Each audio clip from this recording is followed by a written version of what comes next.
Привет всем, с вами Катерина и наша еженедельная рубрика «Чего новости?». Новости Турции, туризма, а также турецких звезд. Ну вот, я наконец-то приехала в город Малатья, я здесь приехала по работе. Смотреть здесь особо нечего, регион славится своими абрикосами, которые они экспортируют по всему миру. Я нахожусь в отеле, мне кажется, в принципе, атмосфера хорошая, чтобы рассказать вам, что же произошло на этой неделе. Призыв купивших билеты в Турцию и Египет сдать их.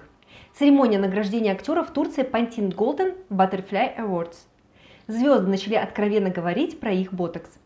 Дата выхода второго сезона сериала «Клуб». Есть ли роман между Кадиром Долу и Серой Аритюрк? С какими рейтингами начался новый сериал Акына Көнүзу? Восковая фигура актрисы Туба Бьюкюстюн. Кывач Татету все-таки снимется для нового проекта. Все раздеваются, а осуждают только избранных. Керем Бурсин может стать самым красивым лицом мира. Джан Яман. Италия. Мой дом. Обо всем об этом и не только в нашей любимой рубрике «Чего по звездам?». Погнали! Наш традиционный список документов, необходимых для того, чтобы приехать в Турцию, а я еще раз напомню о необходимости получения хэс-кода. Что такое хэс-код, где он пригодится и как его получить, я более подробно рассказываю вот в этом видео. Часто в своих выпусках я рассказываю о трогательной дружбе между животными и людьми. На этот раз моим героем выпуска стал 78-летний чистильщик обуви Незаметин Айтекин из Бурсы, который подружился с вороном. Их отношения начались год назад, с того, что Незаметин начал подкармливать птицу какое-то время. Ворон начал все чаще и чаще приходить к доброму человеку. Сейчас птица не отходит от своего хозяина и помогает ему в работе, собирая плату с клиентов. Очень важная новость, которая поможет вам выжить в экстремально холодных условиях. 3 альпиниста-любителя отправились в Улутак, Бурса, на экскурсию и оказались в западне между маленькой и большой вершинами в результате травмы одного из альпинистов. Поисково-спасательная операция продолжалась более 14 часов. Альпинистов, слава богу, нашли. Как стало известно, они сумели выжить, построив пещеру, в которой они ждали своего спасения. Так что, если вы вдруг окажетесь в такой же ситуации, знайте, снежная пещера может спасти вам жизнь. Необычная, но тем не менее счастливая семья. Сиваси, супружеская пара Мехмед и Шарифе Чакыджи, не могут иметь детей, несмотря на свои желания. Они закрыли свою тоску о ребенке с помощью ягненка, который они взяли 6 месяцев назад. Супруги Чакыджи очень заботятся и любят ягненка, которое назвали Ярен. Шарифе сказала: если бы у меня была дочь, я бы назвала ее Ярен. Но, увы, такому желанию не суждено было сбыться. Я жила все детство и юношество в деревне с ягнятами и овцами. Когда я узнала, что никогда не смогу иметь детей, я сказала мужу, что хочу завести ягненка. Он согласился. Ерсен была совсем крошечной, когда мы ее взяли. Это дар от Бога – закрыть нашу пустоту. Она интересуется абсолютно всем. Мы вместе едим, вместе спим. Конечно же, у Ерсен есть своя кровать, но иногда она ложится спать одна, а иногда приходит к нам и спит у наших ног. 3 декабря состоялся Международный день людей с ограниченными возможностями.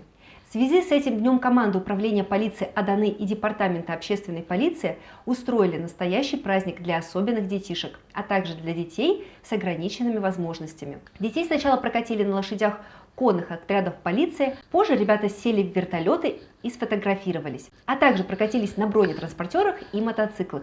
Детишкам позже устроили обед и чаепитие в главном здании УВД. Дети были счастливы. В Анталии почтили память святого Николая, известного как Дед Мороз, либо Санта-Клаус. Как говорят, в мемориальном музее святого Николая в районе Демре, Анталии, находится его могила. Святой Николай признан одним из самых важных христианских святых. Ритуал проводил священнослужитель Христомас Калайджи из греческого патриархата Финер. На мероприятии присутствовали 12 священнослужителей из Стамбула, греческого патриархата Финер, Анталии, Греции и России. На службе присутствовало более 500 прихожан. В Текирдаге лошадь спаслась от встречной машины. Благодаря молниеносной реакции лошади ей удалось избежать смерти. Она подпрыгнула вверх буквально за секунду до столкновения. Молодой человек, к сожалению, его имени не упоминается, взял свой дрон и пошел поснимать природу района Ван. Но наткнулся на стаю бродячих собак. Молодому человеку удалось сделать очень интересные кадры. А вот так вот это все выглядело со стороны. Турция поменяла свое официальное название на латинице. Президент Турции напомнил всему миру, как правильно писать название страны. До сих пор на экспортных товарах турецкого производства стояла вот такая вот эмблема Made in Turkey. Но Турки – это английская антонима Турция. Тогда как в турецком языке после перехода с арабской письменности османского языка на латиницу в 1928 году стали называть Тюркия. Но так как не у всех есть раскладка немецкого либо же турецкого языка, все-таки Турцию будут называть вот так – Тюркия, что в принципе более схоже по звучанию с турецким произношением слова Турции. А еще, когда вы пишете слово «турки» в поисковой системе, она вам выдает вот эту вот чудесную птицу, которая подается к рождественскому столу в Америке. Мне кажется, это очень даже хорошо. Вроде бы поменяли одну букву, но наконец-то Турция станет страной Турции, а не индейкой. Как сообщает информационный портал РБК, Россия возобновляет авиасообщения с 5 странами – Бангладеш, Бразилией, Монголией, Коста-Рикой и Аргентиной.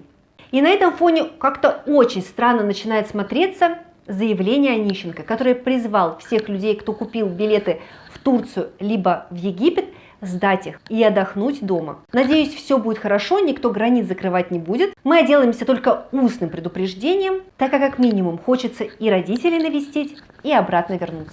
5 декабря – Международный день турецкого кофе. В Нью-Йорке на улице Таймс-сквер также отметили этот праздник. В фонде Turkish Coffee Lady, по инициативе которого состоялось празднование, сообщили, что цель мероприятия – популяризация турецкого кофе в США и сближение американского и турецкого сообщества. Но раз уж мы заговорили о кофе, у меня для вас есть очень интересная история. Еще во время Османской империи торговцы привозили кофе в Стамбул, Эдирне и Бурсу. На тот момент кофе было по карману лишь высшим слоям общества. После Османско-Малюринской войны 1516-1517 годов, когда османы достигли Египта, они достигли центра производства и распространения кофе. После этой даты кофе стал более доступным для населения. Именно тогда привычка пить кофе получила очень большую популярность среди более низших сословий, переместилась из дворцов и особняков практически во все дома. Первая кофейня Османской империи была открыта в Тахтакле в 1555 году 2 компаньонами по имени Рефери и Кеймс,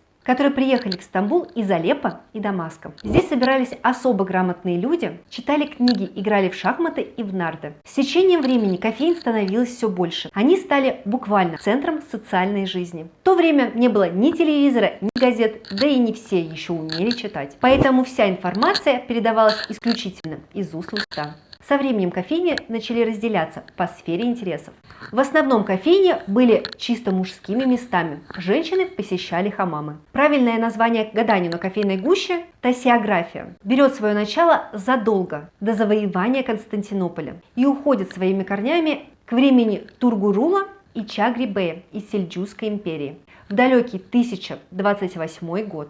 Именно в то время впервые упоминается гадание на кофейной гуще. Сейчас в Турции такой тип гадания называется фал-бакмак, что дословно переводится «заглянуть в свое будущее». Сейчас в основном гадают женщины, но так было не всегда. Еще совсем недавно, в 19 веке, главный астролог и тассареографы занимали важную должность в Османском дворце. Этим астрологам было поручено ответить на вопросы политического и стратегического значения. Тассареографы совместно с астрологами занимались многим.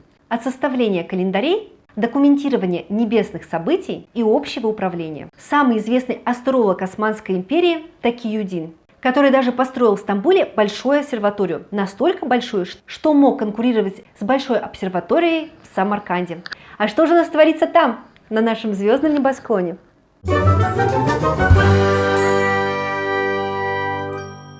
Я не устану благодарить каждого из вас, кто подписывается на канал, ставит лайк, а также комментирует видео. Вы моя радость и награда. Ради вас я и стараюсь. А для моих новых зрителей я напоминаю о том, что в моей рубрике «Чего новости?», а также «Чего по звездам» отображаются мнения турецких СМИ, а также турецких граждан, а не мое личное. Знаю, среди моих зрителей есть те, кто смотрит сериал «Чужая девушка». И у меня для вас отличные новости. Хотя рейтинги сериала ниже среднего, руководство телекомпании Fox TV приняло решение о продолжении сериала, у которого есть стабильная аудитория. Однако по заявлению руководства телекомпании Fox TV это не означает, что сериал будет продолжаться долго. Невероятная ситуация складывается с сериалом «Сказка острова» Стар ТВ, который выходит в финал на 25-й серии. «Сказка острова» срывает рейтинги социальных сетей воскресного дня. «Земли беззакония», «Основание осман», «Чужая девушка» намного отстали. Сейчас рейтинги популярности немного напоминают рейтинги сериала «Постучись в мою дверь». Уверена, что когда сериал будут показывать в странах Латинской Америки, Айча, Айшентуран и Альп Навруз также выйдут на первый план. Есть ли среди моих зрителей поклонники творчества актера Акына Канюзю? Пожалуйста, напишите мне в комментариях, что вы думаете по поводу сериала «Игры моей судьбы». В телевизионных рейтингах, увы, сериал расположился на 11-м месте. Однако в Твиттере было опубликовано более 80 тысяч сообщений. Можно понять, что сериал вызвал большой интерес в социальных сетях. На YouTube первая серия и трейлер набрали более 1 миллиона просмотров и вошли в список Trends-видео на YouTube и занял вторую почетную строчку рейтинга. На этой неделе СМИ снова пестрили новостями о расставании Диметус Демир с ее возлюбленным Оусханом Кёчем. СМИ также говорили о том, что пара не выдержала разлуки и помирилась в кратчайшие сроки. Но Димет без промедления выложила вот эту фотографию. Как известно, Димет очень трогательно относится к своим отношениям. Димет в очередной раз высмеяла слухи о расставании. Мы были очень расстроены, у нас было очень плохое настроение, поэтому мы сегодня приехали смотреть Джема Йылмаза отдельно. И даже сели отдельно друг от друга. Об этом, скорее всего, напишут завтра. После недавнего скандала с ботоксом Фахрие Эвджен тема косметических процедур актрис вышла на первый план. Далма Сонмес, которая участвовала в шоу на Шоу ТВ со своими коллегами, открыла тему ботокса. Актриса сказала о том, что в ее случае ей было необходимо сделать ботокс для собственного здоровья. Но это ни в коем случае не отразилось на ее мимике. Например, у меня есть мастер ботокс, потому что у меня есть постоянный спазм жевательных мышц. От этого я постоянно скрежещу зубами. Я делаю это исключительно для своего здоровья. Вообще я не против ничего, если люди так счастливы. Это может многое изменить. К примеру, радоваться тому, что видишь в зеркале. Но если вы не можете владеть мимикой своего лица, то, конечно же, такого актер допускать не может. Сериал «Неверный» с Джансу Дере, Джанер Джинсадук, Мелис Сезен в главных ролях начал транслироваться в Испании в прошлом месяце и привлек к себе большое внимание. Турецко-испанская торговельная промышленная палата, которая работает в Мадриде с 2011 года, наградила выдающихся деятелей культуры и искусства, которые укрепили коммерческие, культурные и социальные связи между Турцией и Испанией. На церемонии, которая в этом году состоялась в 6-й раз, турецкая актриса Джансу Дере была удостоена наград в категориях «Индивидуальные достижения», «Турецкая компания» и «Испанская компания». Джансу Дере отправилась в Мадрид, где получила свои награды. Джансу была встречена с большим интересом у испанской прессы, а также ее поклонниками. Актрисе Аслы Энвер пришлось оправдываться за красивую жизнь. Аслы была в повестке дня на прошлой неделе из-за высокой стоимости недавно купленной ее автомобилем. Аслы сказала, что также времени от времени пользуется общественным транспортом и очень часто садится на паром. Когда ее спросили по поводу новых проектов, она сказала: «Была пандемия, я тогда не считала правильным много работать. Сейчас пандемия успокоилась, и я пытаюсь адаптироваться». По поводу фильма «Ты продолжаешь жить», в котором они снимались с Кан Урганджиолу для Netflix, актриса сказала: «Съемки давно завершены, и сейчас идет монтаж». Знаю, среди моих зрителей есть те, кто уже посмотрел сериал «Клуб». Если вы этого еще не сделали, посмотрите, очень хороший сериал, я рекомендую.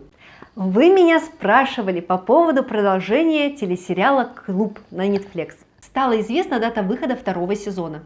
В трейлере мы видим, что дела Рошель и Матильдой стали куда более серьезные. Певец Селим Сонгур, которого играет Салих Бадемже, охвачен духовными поисками. В новых сериях также упоминаются события 6 и 7 сентября 1955 года. Одна из кровоточащих ран турецкой истории. Магазины и рабочие места расовых меньшинств в Беолу были подожжены и разграблены. В результате происшествия погибли десятки человек. Дата выхода новых серий объявлена на 6 января. Возмущение турецких зрителей по поводу закрытия телесериала «Лжец» продолжается. Сина Коолу, один из кинокритиков уважаемой газеты «Миллиет», написала: «Это была одна из лучших работ сезона. Сценаристы написали безукоризненный сюжет. история, игра, повороты сюжетной линии – все было прекрасно. Что я могу сказать по этому поводу? После драки кулаками не машут. Салих Бадамджи времени зря не теряет, как я говорила уже в предыдущем выпуске, он начал играть в театре в спектакле «Фанатик». Салих также не стесняется пользоваться общественным транспортом, и вы можете встретить его в любое время в стамбульском метро. На этой фотографии он написал: Киану Ривз также ездит в метро, но он никогда не был в час пик на ветке Давуш-Пашта Еникапы. Кадир Даулу. В сентябре прошлого года актер завершил съемки турецко-казахского совместного производства под названием «Бизнес по-казахски в Турции». Режиссером проекта был Анвар Маджанов. В актерский состав вошли не только популярные актеры Казахстана, такие как Нурлан Каябаев, Сабит Рахимбаев, Жан Байжан Дабоев, но и турецкие актеры, как Кадир Даулу. Дата выхода фильма пока не объявлена. Сера Ритюр, который так часто обвиняют в том, что она хочет увести Кадира Даулу от его жены Неслихан Атагюль, уже, как оказалось, месяц состоит в отношениях с Мертом Рамазаном Демиром. Как сообщает проверенный источник, пара познакомилась и сблизилась благодаря совместным друзьям. Бурджу Озберг рассказала о том, что с удовольствием сменит свою деятельность. Бурджу сказала о том, что она бы хотела играть в театре. Есть пьесы, в которых я хочу сыграть. Я очень скучаю по сцене. К сожалению, я не могу играть в театре со времен Анкары из-за работы. Но у меня есть тоска. Тоска, так как я изучала актерское мастерство. Летом идут репетиции, а зимой постановки. Если этим летом я буду свободна, я хочу играть в театре. Вести в диалог с аудиторией – самая захватывающая часть работы. Я снова хочу выходить на сцену. Это очень волнующая вещь. Не страх, а прекрасное волнение. Перед каждым выходом у меня холодеют руки. Возбуждение начинается уже за 2 дня до постановки. 5 декабря Ибрагим Челикол, а также его жена Мехрет Челикол отметили день рождения сына. Наконец-то мы увидели всю семью в сборе за долгое время.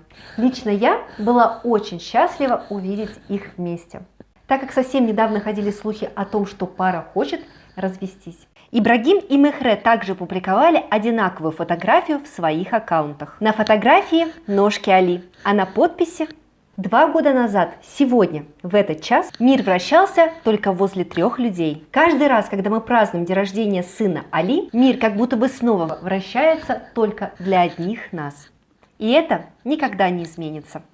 Кыванч Татыту, который на прошлой неделе сделал заявление о том, что он отменяет все свои проекты, чтобы находиться со своей возлюбленной Башак Дазир, на этой неделе все-таки подписал новый контракт аж на 8 миллионов турецких лир. Страсть актера – это автомобили.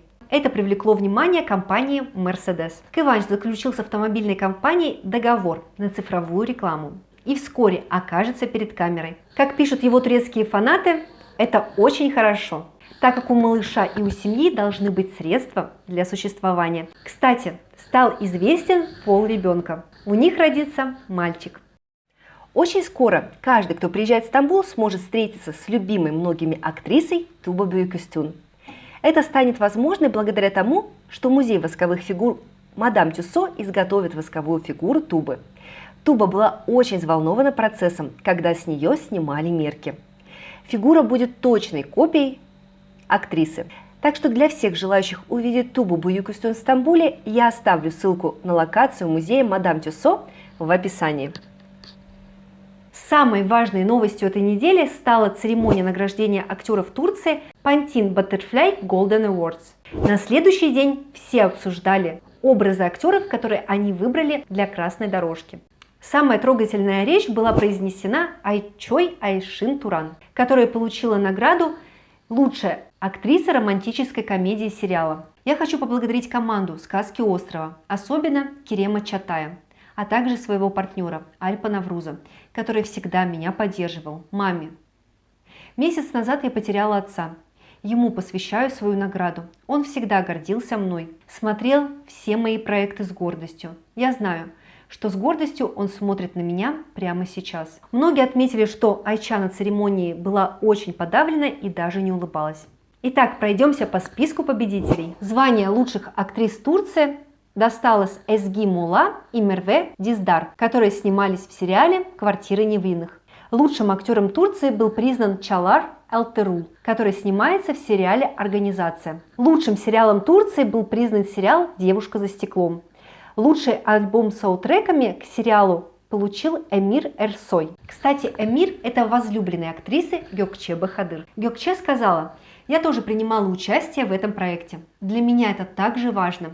Я пела в этом альбоме. Для нас это был хороший опыт». Лучший романтический комедийный сериал, а также лучшая пара сериала досталась Ханде Эрчел и Керему Бурсину за сериал «Постучись в мою дверь». Их, кстати, почему-то на церемонии не было.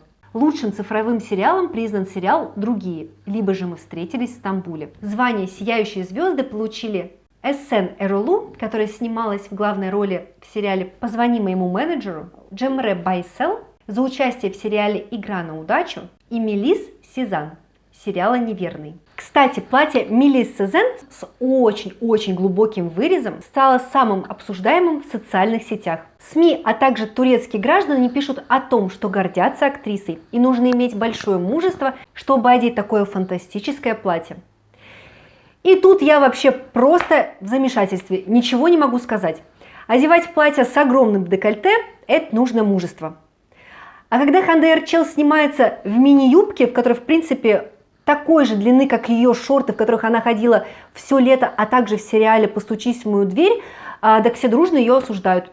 Честно, вот честно понять не могу. Пожалуйста, напишите мне что-нибудь. Как мне освещать такие новости? Они мне кажутся абсолютно несправедливыми. Вот это вот нормально, а вот это вот нельзя. Следующая новость. Сериал «Постучись в мою дверь» выиграл награду «Лучшая теленовелла на иностранном языке» премию Produ Awards, которая считается Оскаром в Латинской Америке. Ханде Эрчел и Керем Бурсин поблагодарили всех своих поклонников на английском языке.